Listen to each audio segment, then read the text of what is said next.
যারা আছে তারা বলছেন দুর্গাপুরকে কলঙ্কিত করার চেষ্টা করছে বিজেপি এবং অগ্নিমিত্রা পাল, কি বলবেন? দেখুন, আসলে তৃণমূলের কাছে কোনো ইস্যু নেই মহিলাদের অসম্মান করা, শ্লীলতাহানি করা, আর তারপরে যারা প্রতিবাদ করবে তাদেরই দলের মেয়ে, তাদের ওপরেই তার কুপ্রস্তাব দেওয়া। প্রতিবাদ তো তারা করতে আসেননি, তাদের তো প্রতিবাদ করা উচিত ছিল। আজকে এই ধরনের কুপ্রস্তাব এবং লাঞ্ছনা যারা করছে, তৃণমূল কি সেগুলোকে সমর্থন করে? অগ্নিমিত্রা পাল এবং ভারতীয় জনতা পার্টি তার প্রতিবাদ করেছে। তৃণমূল গো ব্যাক বলা ছাড়া আর কিছু জানে না, কারণ তাদের কাছে কোনো ইস্যু নেই, শুধু গো ব্যাক বলতে দিন। পুলিশ কি বললো দিদি? পুলিশকে আমরা জানিয়েছি, দুজনকে অ্যারেস্ট করা হয়েছে, শেখ বিল্লি আর সুকুমার। বাকি দুজনকে এখনো অ্যারেস্ট করা হয়নি, যাদের দুজনের নাম আছে বিশ্ব, যে কুপ্রস্তাব দিয়েছে, এবং আরেকজন। এই দুজনকে তারা খুঁজছে, এবং সেই পাড়ার যারা মহিলারা রয়েছেন যাদের ওপর বারবার অত্যাচার আসছে, এই মোড়ের মাথাতেও যারা দাঁড়িয়ে কালো পতাকা দেখাচ্ছে আর গো ব্যাক বলছে, তারাও হাতে লাঠি সোটা নিয়ে দাঁড়িয়ে রয়েছে। এই মানুষগুলোকে সাবধানে যাতে বাড়ি পৌঁছে দেওয়া যায় সেই ব্যবস্থা যেন তারা করে, সেটাও বলা হয়েছে। তারা মোবাইল ভ্যান এখনই দেবে, তাদেরকে পৌঁছে দেওয়া হবে। এবং এই জুয়া আর মদ আর সাতটার যে চলছে সেই বিষয়টিও আমরা অবগত করেছি ওনাদের, যে ওনারা অ্যাকশন নিই। আর আদারওয়াইজ আমরা আগামী দিনে আবার প্রতিবাদে নাম। একই ঘটনা পুনরাবৃত্তি হলে, আপনি বেরিয়ে যাওয়ার পর যদি সেম পুনরাবৃত্তি হয় এবং এদের উপর আবার যারা প্রতিবাদী মুখ তাদের প্রতিবাদী মুখ, কি বলবেন?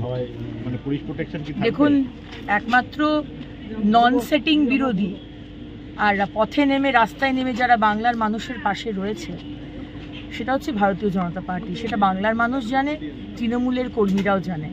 সুতরাং যদি আবার করে অত্যাচার হয়, আবার করে আন্দোলন হবে, বৃহত্তর আন্দোলন হবে।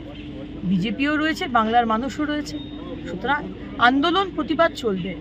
মুখ্যমন্ত্রী যতই চেষ্টা করুন আমাদের মুখ বন্ধ করে দেবার, বিরোধী শূন্য রাজনীতি করার, পুলিশ আর প্রশাসনকে দিয়ে, সেটা কিন্তু আমরা হতে দেবো না। বলছি, তৃণমূলের যারা দাঁড়িয়ে রয়েছেন এবং কালো পতাকা নিয়ে, তারা বলছে সন্দেশখালী হতে দেবো না। আপনি কি সন্দেশখালী প্রকার এটা আনতে চাইছেন এখানে এই এলাকায়? এটা তো সন্দেশখালী করে দিয়েছেন। কে করেছেন? কুপ্রস্তাবটা কে দিয়েছেন? আমি তো দিইনি, আমার কোনো বিজেপির কার্যকর্তাও দেয়নি। কুপ্রস্তাবটা দিয়েছে তৃণমূলের এক নেতা। কাকে কুপ্রস্তাব দিয়েছে? সেও কিন্তু বিজেপির কর্মী নয়, সে কিন্তু টিএমসিরই এক মহিলা। তাহলে সন্দেশখালীটা কারা করছে? আপনিই করছেন, তৃণমূলই করছে, মমতা ব্যানার্জি করছেন, আপনারাই করবেন। আপনারা শুধু চাইবেন যে বিজেপি যেন কোনো কথা না বলে, বিজেপি যেন কোনো প্রতিবাদ না করে। এটা তো চলবে না। আপনারা যতই চেষ্টা করুন পাকিস্তান, আফগানিস্তান বানিয়ে দিতে, আমরা তো সেটা হতে দেবো না পশ্চিমবঙ্গে। যারা গ্রেপ্তার হয়েছে তাদের রাজনৈতিক পরিচয়? তারা তৃণমূলের সমর্থক, তৃণমূলের নেতা। তারা এখানে যত ইললিগাল অ্যাক্টিভিটি করে, শেখ বিল্লি, যে আপনি শুনে থাকবেন নাম, এখানকার যত ইললিগাল অ্যাক্টিভিটি, গরু পাচার করা এবং ইললিগাল ভাবে জমি করা, মদের ঠেক চালানো, জমি জুয়া সাট্টা এইসব চালানো, সবই শেখ বিল্লি করে। তাকে অ্যারেস্ট করা হয়েছে। এবং সুকুমারের ব্যাকগ্রাউন্ড আমি জানি না, ওয়ার্ড প্রেসিডেন্ট তৃণমূলেরই। সুতরাং এরা তো সব তৃণমূলেরই নেতা। আজকে বিশ্ব যাকে খুঁজে পাওয়া যাচ্ছে না, সে তো তৃণমূলেরই নেতা।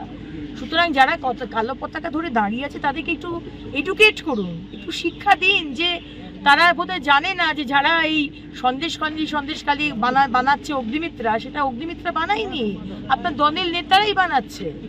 সুতরাং নিজের দলের এদের আগে একটুখানি শিক্ষা দিন।